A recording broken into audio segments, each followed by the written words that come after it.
See, this the difference that I see. Them Chicago is really getting up with that after they get off that live. It ain't just a battle. Like, it's certain LA that'll do it, but it's like them Chicago, they might be on live and really be seated. They on live when you start hearing that gun get the jerking. You get what I'm saying? I don't even think they playing ball like that no more. They slowing down. They just whoever got the longest stick. Exactly. But when you look at, I mean, the murder rate shows that they not playing. That we playing more than them. You get what I'm saying? And then you got to take some of our murder rate and give it to the Hispanics too. You can't just take all credibility to the black gangs when it comes to the murder rate. You get what I'm saying? Well, they probably got that going on too, right? They got them Latin Kings and shit out there.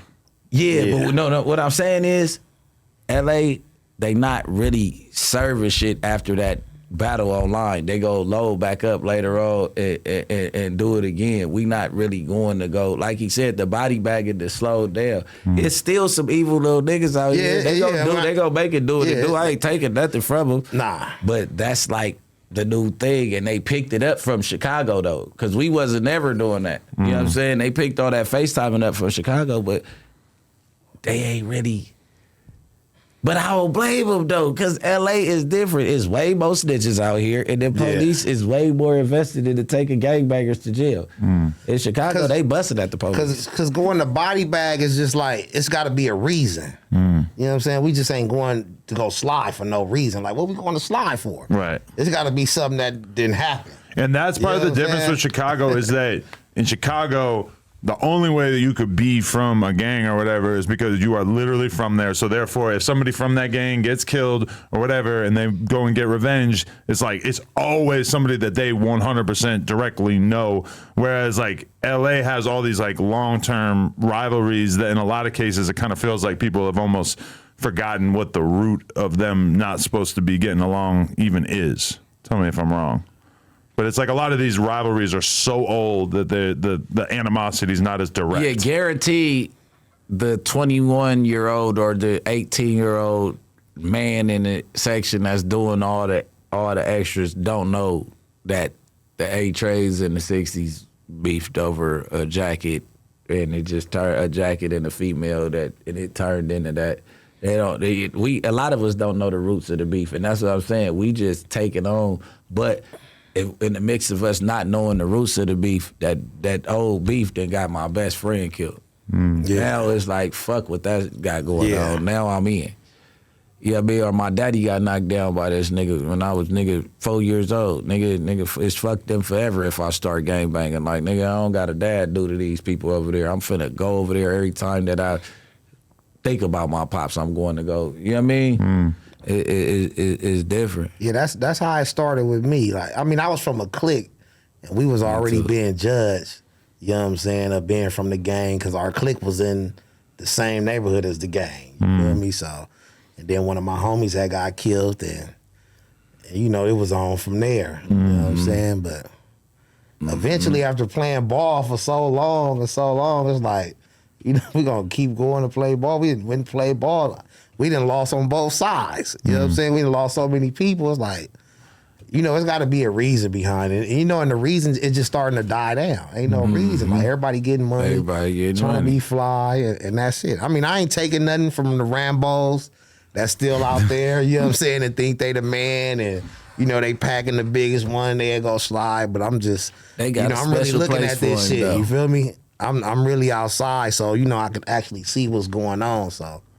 Yeah. It's all good. They got a special place for Rambo, Adam. Yeah? Yeah. Great movie. Great series of movies. It's a box, whether it be up under the dirt or right down the street in the county to the desert. Yeah. Definitely. Wait, so, okay, we've seen, as long as we're doing some Chicago comparisons, we've seen in Chicago, it might not really hold that much weight, but we've seen people like Tay Savage and J Mane pushing this whole push and peace movement. Haven't really seen a comparable thing going on in LA. Do you think that LA has, like, is there a reason for that? Do you think that would actually, like, move anybody to relax? If we had, I don't think LA ready for that. No. Because it's too many knuckleheads and too many Rambos still that ain't really, you know, Rambo. And so it's like, it's hard to get them together. Like how he was saying the meetings. Like, you know, if a nigga feel like he ain't got to come to a meeting, he ain't gonna come. So if a nigga feel like he want to bring peace, a nigga gonna feel like he ain't got to come to that either. Because he feel like he the man and he doing this hell of a shit in the streets. You know what I'm saying? Yeah, you used to get your feet whooped back in the day. But I think that y'all just not tapped in to what you are probably. We got the Damu Kiwe conversation where we accepting everybody. And we go on Clubhouse. It's a group that a gang of Damus, a gang of Kiwes, and nigga, y'all fall up under the Kiwes no matter what type of. Yeah, I'm a Kiwe. Yeah, oh no, you're in the 50. We know that. But I'm just saying, even. Yeah, my all name the way Kiwe. Yeah. So we got the Damu Kiwe conversation. Then you got the Kick and Cack and being Bull, Spider Loke and Munchie.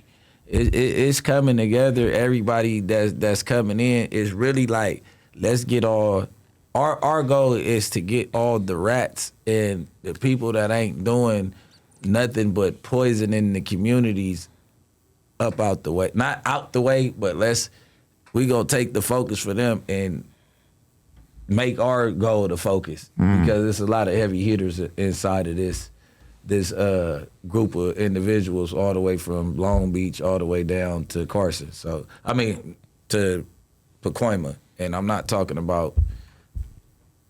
He's definitely not a part of the conversation, but we got some people from his hood in the group. You know what I mean? And they definitely are all with the same push. So you look down on people who are well into their 40s and 50s that are still kind of pushing the animosity towards people they don't get along with like that, based on gangs and shit? Like, do you feel like that shit is fully in the uncool category by the time you get to a certain age?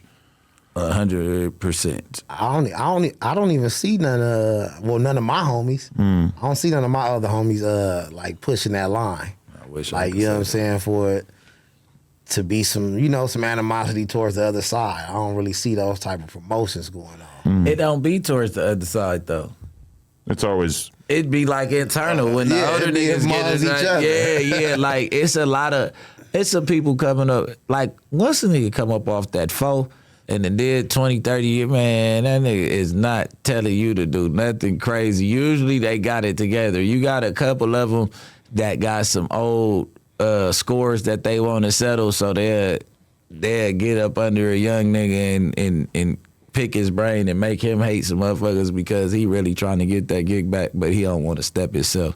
So it's a lot. I've seen that going on, but yeah, once you hit 45, 50, that's definitely not cool, because all you about to do is get some kids hurt. You got a family, unless you don't got nothing. Yeah. And you just out there just miserable and you just want to see everybody crash because your life going bad. Like, I think that's super uncool at 45.